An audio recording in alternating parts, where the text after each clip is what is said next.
진짜 회복이라는 제목으로 하나님의 말씀을 전하겠습니다. 회복이라는 단어가 있습니다.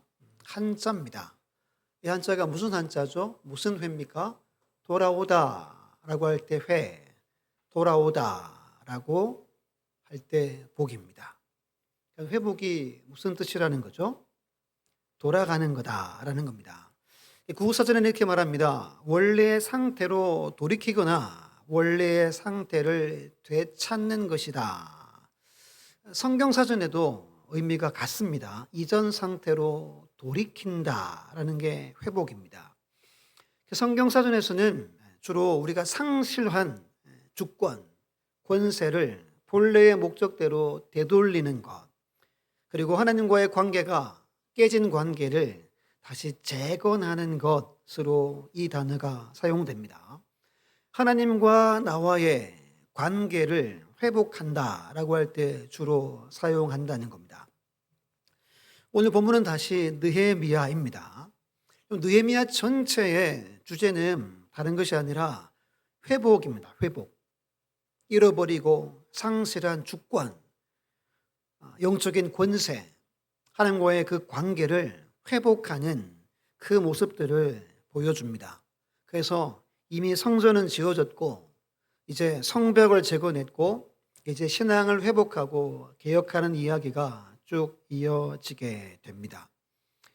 아모스 5장 21, 24절을 주부에 실어서 함께 읽었지만 제가 한 번 더 읽어드리겠습니다. 내가 너희 절기들을 미워하여 멸시하며 너희의 성회들을 기뻐하지 아니하나니 너희가 내게 번제나 수제를 드릴지라도 내가 받지 아니할 것이요 너희의 살찐 희생의 화목제도 내가 돌아보지 아니하리라. 내 노랫소리를 내 앞에서 그칠지어다. 내 비파 소리도 내가 듣지 아니하리라. 오직 정의를 물같이 공의를 마르지 않는 강같이 흐르게 할지어다. 아멘. 아모스 선지자는 농부였습니다. 농부. 남유다 출신입니다. 하나님이 북이스라엘에서 활동케 하셨습니다. 이때가 여로보암 2세 때입니다. 이때 나라가 잘 살았습니다. 번영했고 번성했습니다. 근데 내적으로 매우 부패했습니다. 종교적으로 위선이 넘쳤고 도덕적으로 부패했고 사회적으로 불법이 성행해서 온 땅에 가득했습니다. 하나님이 농부인 이 아모스를 불러서 하나님 말씀을 선포케 하십니다. 그 주제가 하나님의 공의를 선포케 합니다. 근데 북이스라엘의 사람들이 왕이 이것을 경고를 듣지 않습니다. 어떻게 되냐? 27절에 이렇게 말합니다. 내가 너희를 다메섹 밖으로 사로잡혀 가게 하리라. 그의 이름이 만군의 하나님이라 불리우는 여호와께서 말씀하셨느니라. 아멘. 그래서 다메섹을 수도로 하는 아수르가 결국 북이스라엘을 멸망시킵니다. 멸망당한 이유는 뭐죠? 하나님 말씀을 듣지 않았기 때문입니다. 그리고 여전히 부패하고 불법과 불공정이 가득했기 때문입니다. 그런데 여러분, 지금 우리 대한민국의 현주소가 오늘 아모스가 기록하고 있는 모습과 제가 볼 때는 거의 같습니다. 마음이 참 아프고 슬픈 일입니다. 근데 모든 백성들은 잘 산다고, 먹고 살만하다고 착각하며 살아갑니다. 앞으로 좋은 일이 있을 것이라고 그렇게 다짐하며 헛된 희망을 품고 살아갑니다. 하지만 대한민국의 모든 백성들의 내면은 아주 부패한 상태입니다. 여러분, 기독교도 위선 가운데 있습니다. 도덕적으로 부패합니다. 사회적으로 불법과 불공정이 대한민국에 가득합니다. 지금 시끌시끌하죠. 이재명 대통령이 1년을 보내고 5월 25일 국정성과 자료집을 발간했습니다. 1년 보내고 내가 앞으로 이것 하겠다라고 하는 책을 발간했습니다. 그 책의 이름이 국민이 만든 대조난의 길.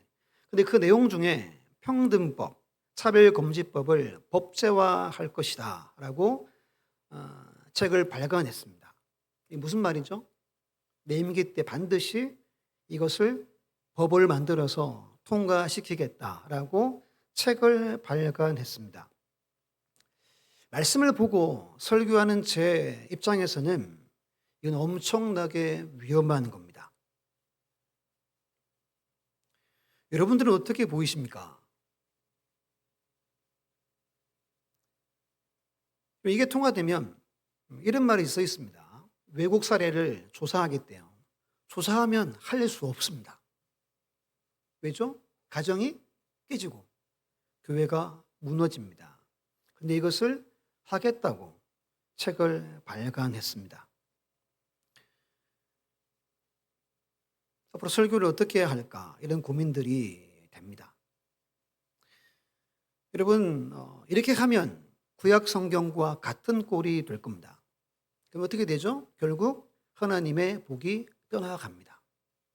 신학에 와서 하나님이 촛대를 옮길 수도 있는 겁니다. 우리는 자각해야 됩니다. 다시 돌아가야만 합니다. 돌아가지 않으면 답이 없습니다. 오늘 느헤미야는 회복을 말합니다. 그런데 진짜 회복이 무엇인가를 우리에게 일러줍니다. 하나님은 어떤 분입니까? 에베소 2장 4절 5절에 말합니다. 긍휼이 풍성하신 하나님이 우리를 사랑하신 그 큰 사랑을 인하여 허물로 죽은 우리를 그리스도와 함께 살리셨고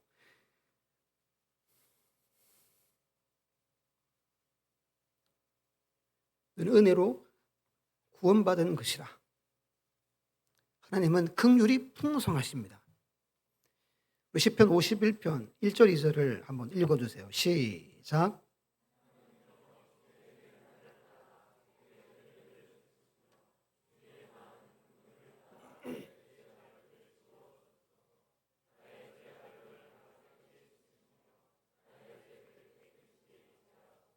아멘.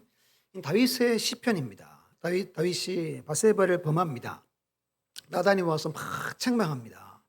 다윗이 즉시 무릎을 꿇고 자기의 방석이 눈물로 뜰 때까지 회개합니다.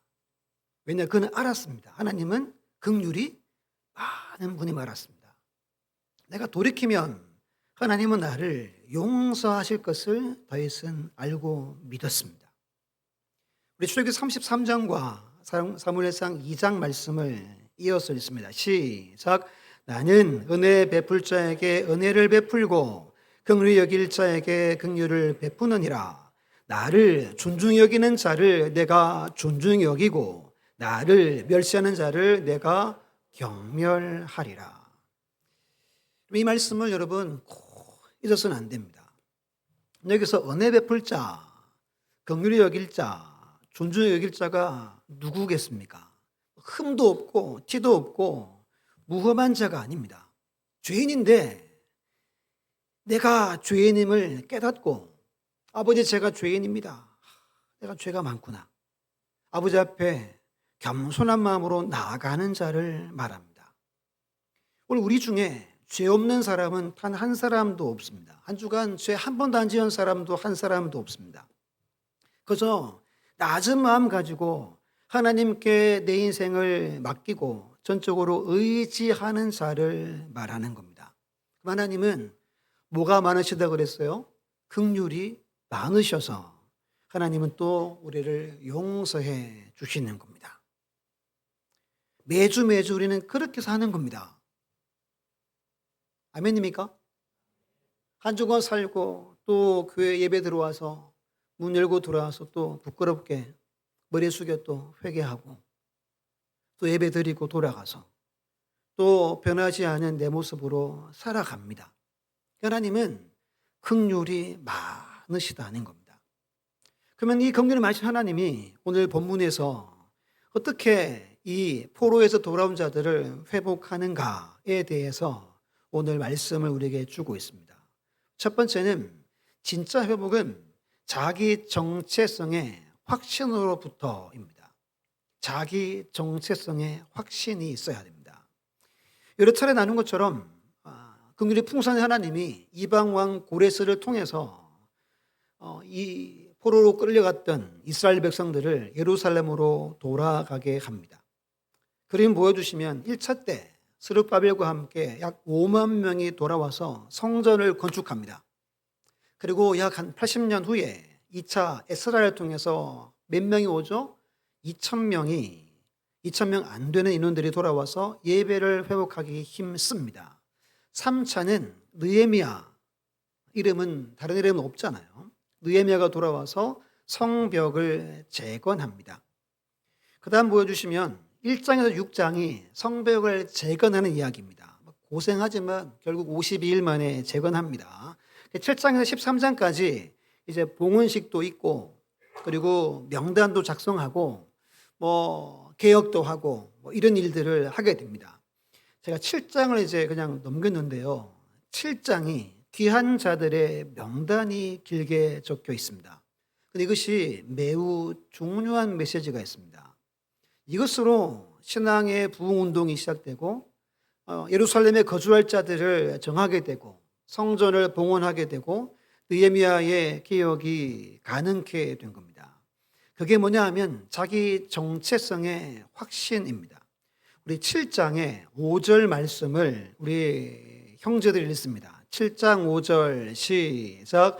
내 하나님이 내 마음을 감동하사 귀족들과 민장들과 백성을 모아 그 계보대로 등록하게 하심으로 내가 처음으로 돌아온 자의 계보를 얻었는데 거기에 기록된 것을 보면, 명단을 작성하는데 명단을 어떻게 작성했대요? 하나님이 내 마음을 감동케 해서 명단을 작성했다는 겁니다.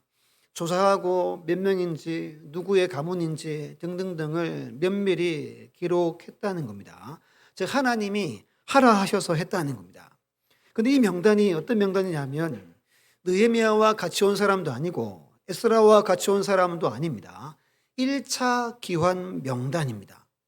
약 100년 전에 페르시아에서 한 3, 4개월을 걸어서 다시 나라를 회복시키기 위해 찾아온 그들의 이름, 그들의 가문, 명단을 기록하게 했다는 겁니다. 여러분, 페르시아에 있는 그들을 고레스가 명령하죠. 돌아가서 뭘 건축하라고 명령합니까? 성전을 건축해라. 아주 분명하게 고레스는 명령합니다. 그들은 와서 반드시 성전을 건축하게 되었습니다. 그런데 이들은 이미 페르시아, 바벨론 땅에 뿌리를 내렸습니다. 정착했어요. 나름대로 살만했습니다. 그런데 자기의 모든 삶을 뒤로 하고 부르심에 대단한 결단을 한 사람들입니다. 조상의 땅으로, 가나안 땅으로 내가 돌아가야지 은혜에 이끌려 돌아온 자들이었습니다. 그런데 성전을 건축하는데 순탄했습니까? 순탄하지 못했습니다. 방해 때문에 중간에 16년 정도 공사가 멈춥니다. 그리고 자기 집을 짓자 또 선지자 보내가지고 하나님은 또 책망합니다. 어떻게 합니까? 왕이 공사를 멈췄고 하나님은 또 공사를 시작하라고 하시고 결국 순종했더니 몇 년 만에 성전을 건축합니다. 근데 여러분, 성벽이 없어서 여전히 이방 사람들이 약탈하고 노력했습니다. 그래서 예루살렘 성전 가까이에 사람들이 얼마 살지 않았습니다. 다시 자기들 고향으로 다 흩어져 버렸습니다. 여러분, 이 명단은 그냥 명단이 아닙니다. 자기 현실에 타협하지 않고 안일한 삶을 과감히 벗어 던진 사람들입니다. 신앙과 믿음으로 본토 고향, 내 고향 하나님의 나라를 내가 다시 회복하겠다, 내가 쓰임받겠다 라고 결단하고 용기를 가지고 찾아온 제2의 출애굽의 주인공들입니다. 이 명단은 이들의 과거 어떤 존재였는데 누구의 도움으로 지금 자유를 얻었는지를 기록하기 위해 이 명단을 작성합니다. 그리고 예루살렘에 거주하든 흩어져 거주하든 모두가 하나님의 백성임을 나타내기 위해 이 명단을 작성합니다. 무슨 말이냐? 우리 모두는 하나님의 백성이다라는 겁니다. 믿습니까? 우리 모두는 하나님의 백성입니다. 그 명단의 총 숫자가 42,360명이라고 7장에 기록됩니다. 일반 백성 제사장, 레위인, 성가대, 문지기, 봉사자, 그 족보에 없는 642명과 노예 7,337명, 노래하는 자 245명 해서 42,360명이 기록이 되어져 있습니다. 7장에 66절에서 69절 있죠. 이걸 우리 자매분들이 잘 읽어두세요. 66절에서 69절 시작.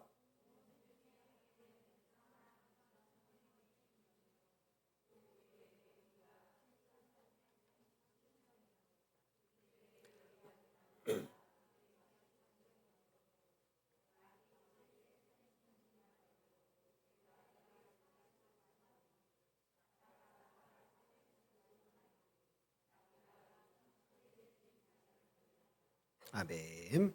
네, 감사합니다. 보면 말이 몇 필인지, 노새가, 낙타가, 나귀가 얼만큼 되는지를 정확하게 자세하게 기록합니다. 이걸 뭘 말하냐 하면 하나님이 이들을 회복하기 위해 불러 모았습니다. 수천 킬로 있는 그들을 불러 모아가지고 하나님이 하나하나 간섭하셔서 온전한 회복을 이루고자 하신다는 겁니다.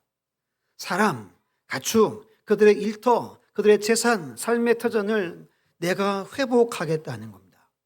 여기도 중요한 것이 그러면 내가 누군가 우리의 정체성이 확신하기를 그래서 느헤미야는 하나님의 감동을 받아 이 명단을 길게 작성합니다.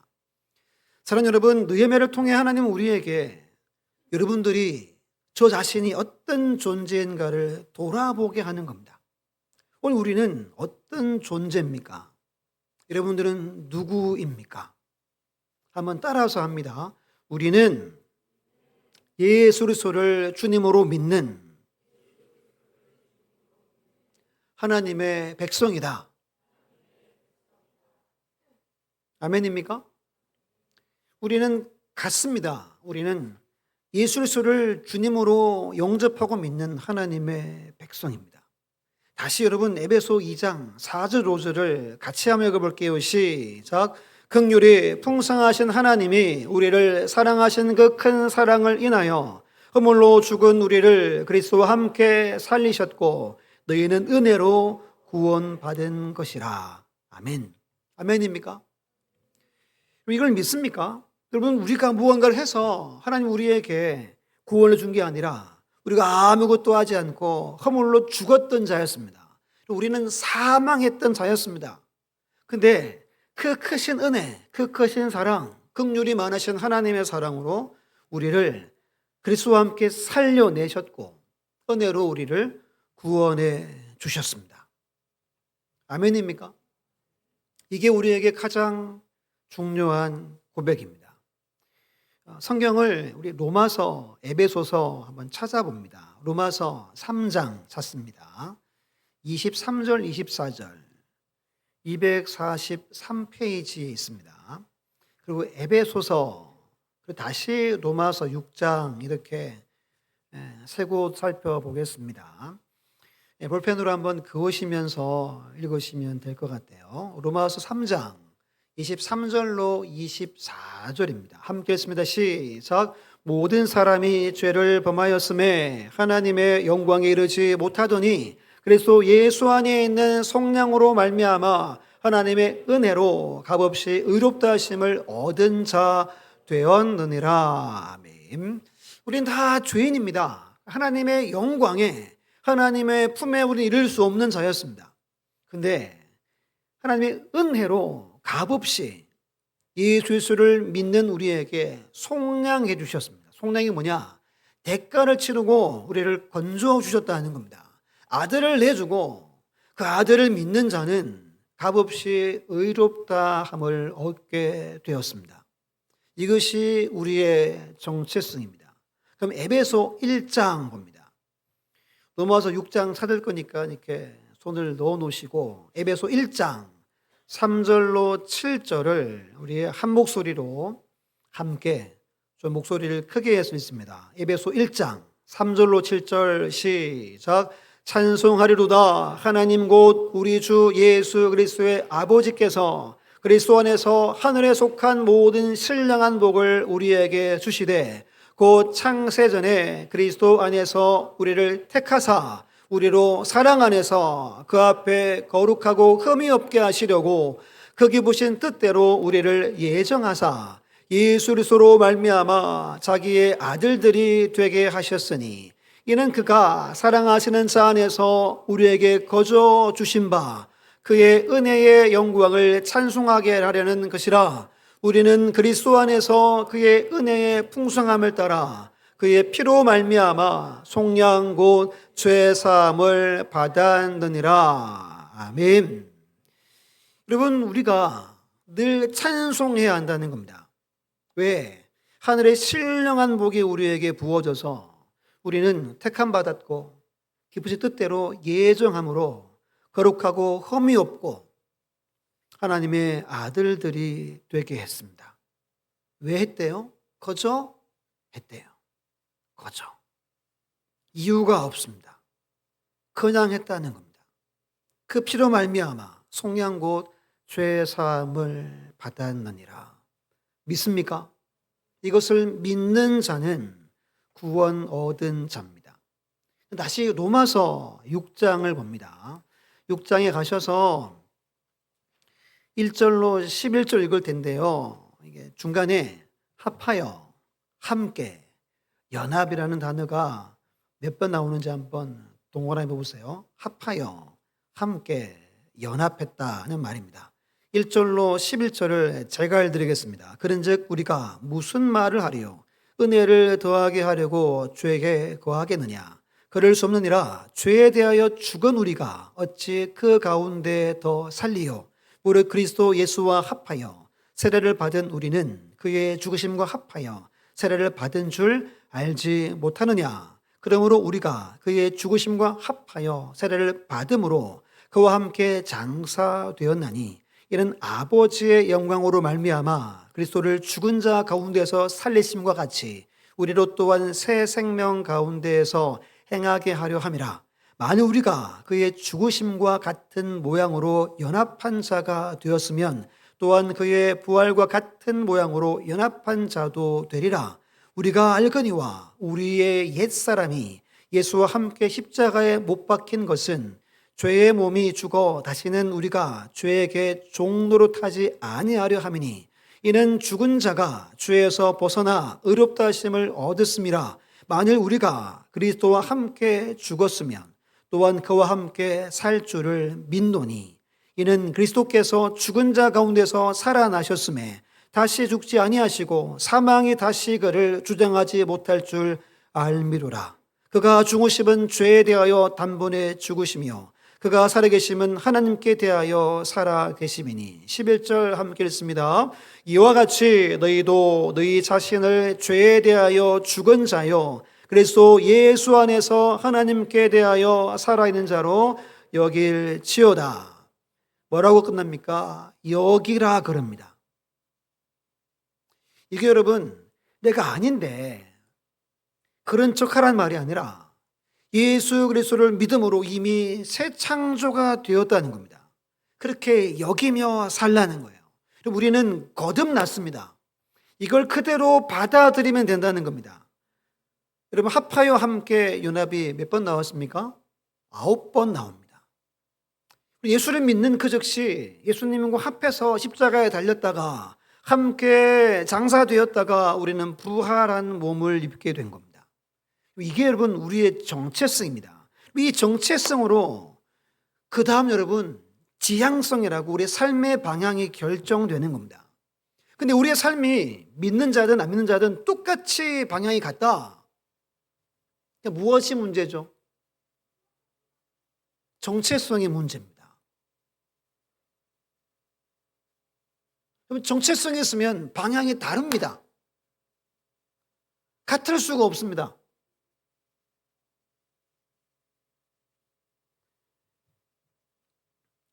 출애굽기 19장 5절 6절에 보면 이거 엄청 중요한 구절인데요. 잘 보십시오. 세계가 다 내게 속하였나니 너희가 내 말을 잘 듣고 내 언약을 지키면 너희는 모든 민족 중에 내 소유가 되겠고 너희가 내게 대하여 제사장 나라가 되며 거룩한 백성이 되리라.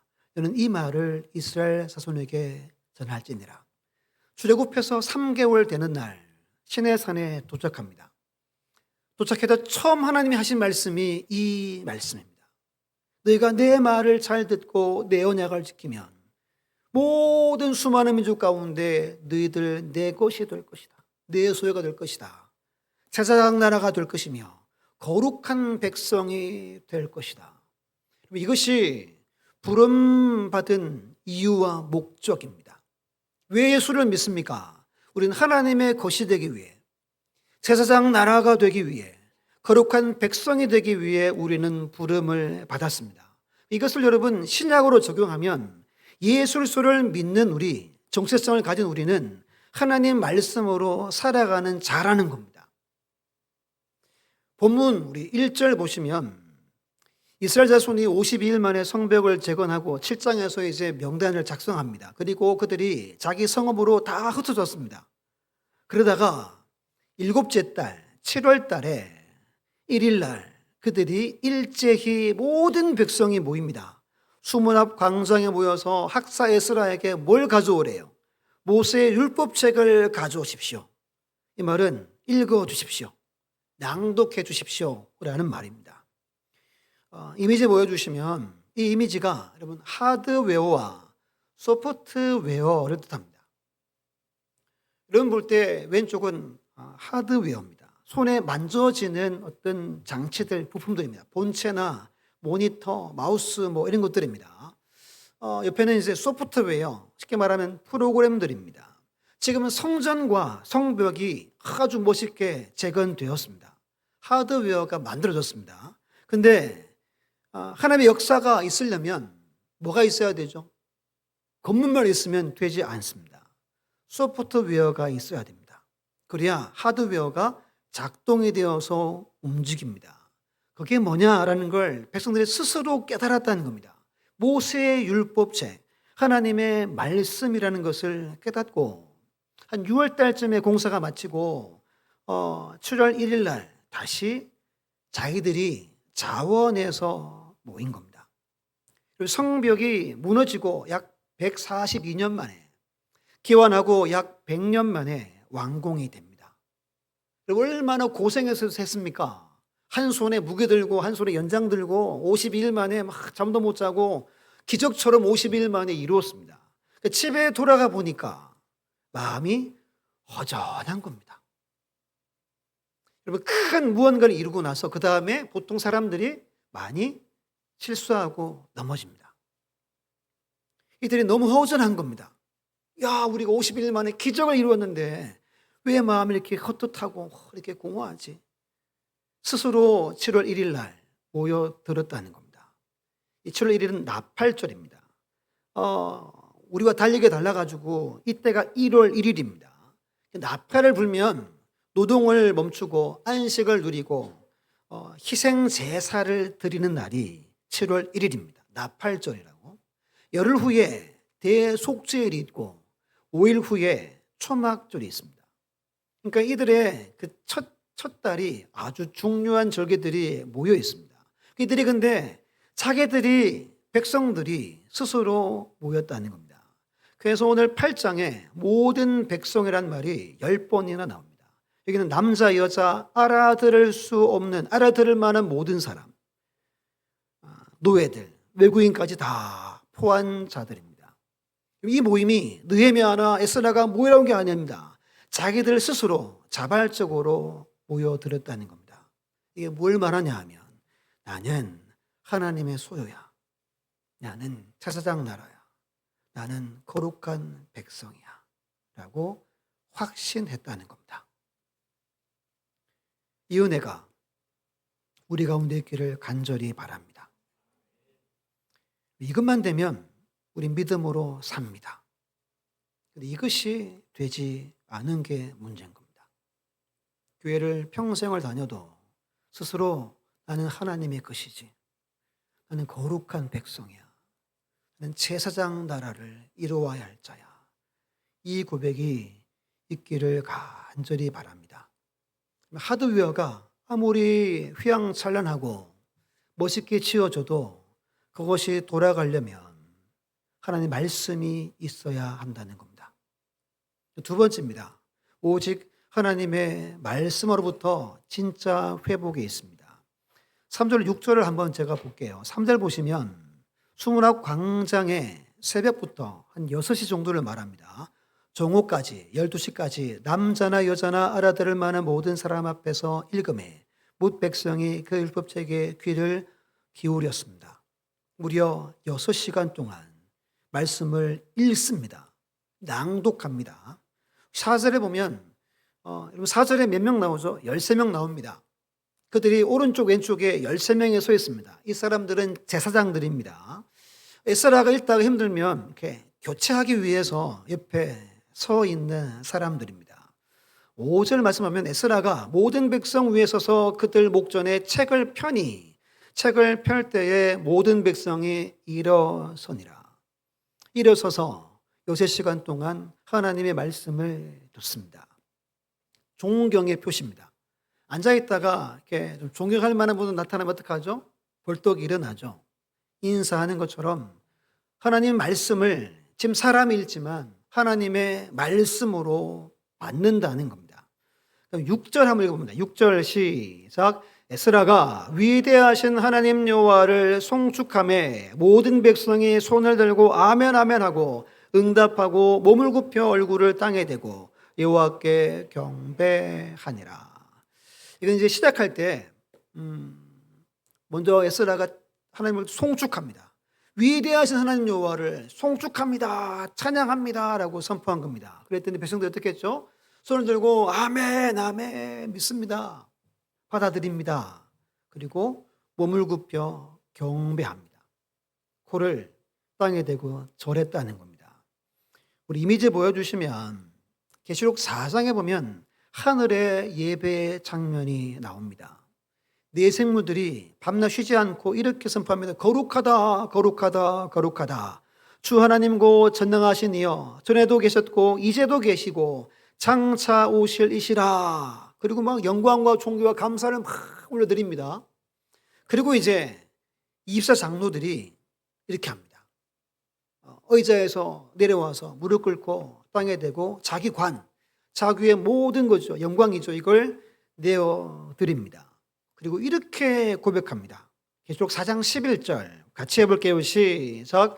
우리 주 하나님이여 영광과 존귀와 권능을 받으시는 것이 합당하오니 주께서 만물을 지으심지라. 만물이 주의 뜻대로 있었고 또 지으심을 받았나이다 하더라.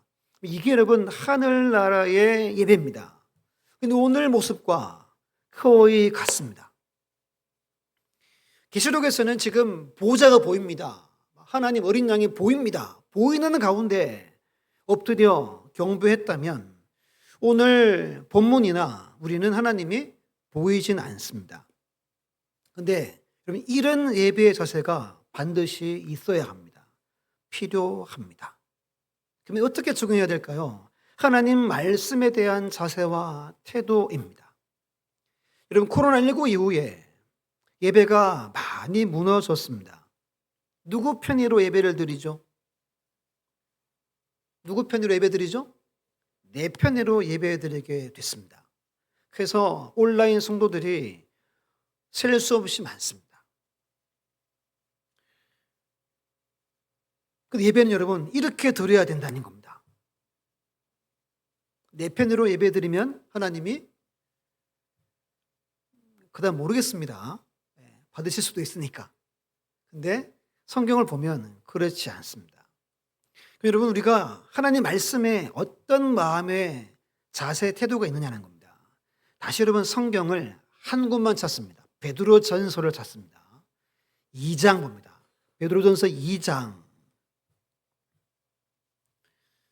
먼저 2절로 5절을 봅니다. 그리고 9절로 10절을 볼 겁니다. 이 연관성을 잘 보셔야 됩니다. 베드로전서 2장 2절로 5절을 제가 읽어볼게요. 갓난 아기들 같이 순전하고 신령한 젖을 사모하라. 이게 뭐죠? 젖이 뭐죠? 하나님의 말씀을 말합니다. 누구처럼 사모하래요? 갓난 아기가 엄마의 젖을 사모하는 것처럼 사모한다는 말이 그리워한다라는 뜻입니다. 이는 그로 말미암아 그 말씀 저주로 말미암아 너희로 구원에 이르도록 자라게 하려 함이라. 너희가 주의 인자하심을 맛보았으면 어떻게 하래요? 그리하래요. 사람에게는 버림바 되었으나 하나님께서는 택하심을 입은 보배로운 산돌이신 예수께 나아가 너희도 산돌같이 신령한 집으로 세워지고 예수로 말미암아 하나님이 기뻐하시게 받으실 신령한 제사를 드릴 거룩한 제사장이 될지니라. 여러분, 가난하기처럼 하나님 말씀을 사모하는 자가 결국 신령한 집으로 세워집니다. 거룩한 제사장으로 세워진다는 겁니다. 9절, 10절 아주 유명한 구절이죠. 여러분들이 한번 읽어주세요. 크게 시작.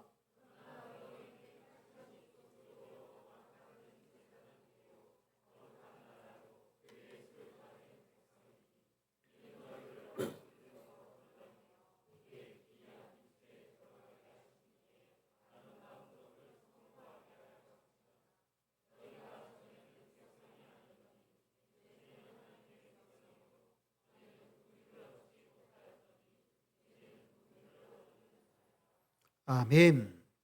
2절과 9절, 10절이 지금 한 단락입니다. 그저 우리가 택한 족속, 왕과 같은 제사장, 거룩한 나라, 소된 백성이 되는 게 아닙니다. 그런 정체성을 가진 자는 반드시 아기들같이 순전하고 신령한 젖을 사모하고 그리워한다는 겁니다. 그러므로 말미암아 우리가 신령한 집이 됩니다. 함께 모여 신령한 공동체가 세워집니다. 그 공동체가 거룩한 제사장이 됩니다. 주변을 살립니다. 나라를 살릴 수가 있습니다. 무너져가는 나라를 회복시킬 수가 있는 거예요. 왜죠? 나아가 제사장으로 말씀을 선포하고 말씀을 가르침으로 9절에 아름다운 덕을 선포함으로 하나님의 은혜와 긍휼을 얻는 나라를 세워가는 겁니다. 이걸 누가 해야 됩니까? 우리가 해야 되는 겁니다. 그래서 우리는 이 말씀에 대한 자세가 분명해야 합니다. 그냥 전할 거면 전하시고 이게 아닌 겁니다. 하나님 우리의 중심을 보십니다. 이돈 장모님 영상 보시면 그 85세 아버님이 예수 믿으시고 제일 앞에 앉는데죠. 기도 잘 안 들으시는데. 그리고 사진들을 꺼내놓고 이렇게 이 모양 보고 아멘 하고 뭐 합니까? 자녀들 사진에다가 안수를 한다잖아요. 그 이돈 장모님한테 그러잖아요. 왜 이렇게 안 들리는 분이 앞에 앉으니까 어디 앉아야 된대요? 목사님 침 튀기는 데 앉아야 된답니다. 옛날에는 다 이랬습니다. 우리 그렇죠? 옛날에 다 그랬습니다. 지금 그래 한번 전해보십시오. 이렇진 않지만 이 마음이 회복될 필요가 있습니다. 신명기 두 곳 제가 읽어드리면 26장 16절로 19절입니다. 오늘 내 하나님 여호와께서 이 규례와 법도를 행하라고 내게 명령하시나니 그런즉 너는 마음을 다하고 뜻을 다하여 지켜 행하라. 내가 오늘 여호와를 내 하나님으로 인정하고 또 그 도를 행하고 그의 규례와 명령과 법도를 지키며 그의 소리를 들으라. 여호와께서도 내게 말씀하신 대로 오늘 너를 그의 보배로운 백성이 되게 하시고 그의 모든 명령을 지키라 화건하셨느니라. 그런즉 여호와께서 너를 그의 지으신 모든 민족 위에 뛰어나게 하사 찬송과 명예와 영광을 삼으시고 그가 말씀한 대로 너를 내 하나님 여호와의 뭐 삼는데요? 성민이 되게 하시리라. 여러분, 그냥 우리가 하나님 백성 되는 게 아닙니다. 반드시 말씀과 함께 갑니다. 보배로운 백성, 거룩한 여호와의 성민은 여러분 그냥 말씀 덮어놓고 되는 게 아니라는 겁니다.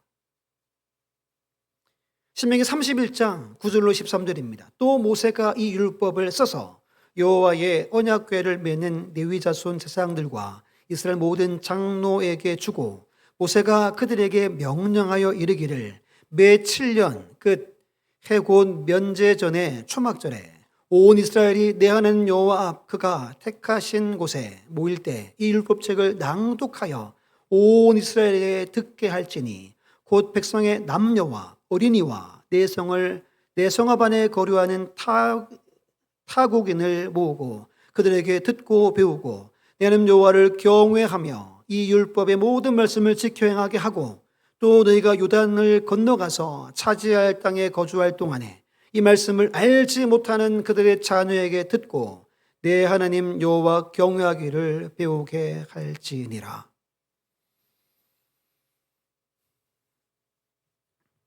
예수를 믿는다는 건 말씀으로 산다는 걸 말하는 겁니다. 내 안에 말씀이 없고 내가 말씀을 열어보지 않는다면 장담할 수 없습니다. 끝에 뭐라 그럽니까? 자녀에게 듣고 내 하나님 여호와 경외하기를 배우게 하라. 즉 말씀을 가르치라 라고 명령합니다. 말씀을 대하는 태도가 여러분들의 신앙입니다. 신앙의 현 주소입니다. 오늘 1절과 3절에 수문앞 광장에 모였습니다. 수문앞은 재판도 하고 시장도 열리고 사람 만나고 웃고 떠들고 교제하는 장소를 말합니다. 일상의 현장을 말합니다. 말씀을 품고 어디서 말씀으로 살아가는 겁니까? 삶의 현장에서 말씀을 명령 삼아 살아가라고 말씀하는 겁니다. 교회에서 말씀을 듣는 것이 아니라 들었던 말씀, 내가 낭독하고 읽었던 말씀을 들고 삶의 현장으로 나가는 겁니다. 오늘 새벽에 고린도서 4장에 보면 하나님의 나라는 말에 있지 않고 오직 능력에 있대요. 말 잘한다고 여러분 복 받는 게 아니라 내 안에 말씀이 있고 그 말씀을 순종해 살아갈 때 능력이 나타나게 된다는 겁니다. 성전을 멋지게 건축했다고 성벽이 완공됐다고 회복되지 않습니다. 눈에 보이지 않는 내 심령에 내 일상에 말씀으로 가득 채우시기를 바랍니다. 그때 진짜 은혜가 부어집니다. 진짜 회복이 시작됩니다. 분주하십니까? 분주함을 조금 줄이십시오. 그리고 잠잠히 말씀을 소리내어 읽을 수 있는 시간을 꼭 가지셔야 됩니다. 그때 헛헛함, 공허함, 불안함, 염려 걱정들이 잠잠하고 안식과 평강이 임합니다.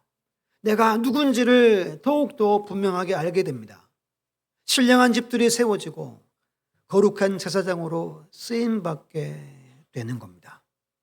이 은혜가 우리 교회에 속한 모든 가정과 여러분들과 자자 손손 위에 영원하기를 예수님의 이름으로 축원합니다.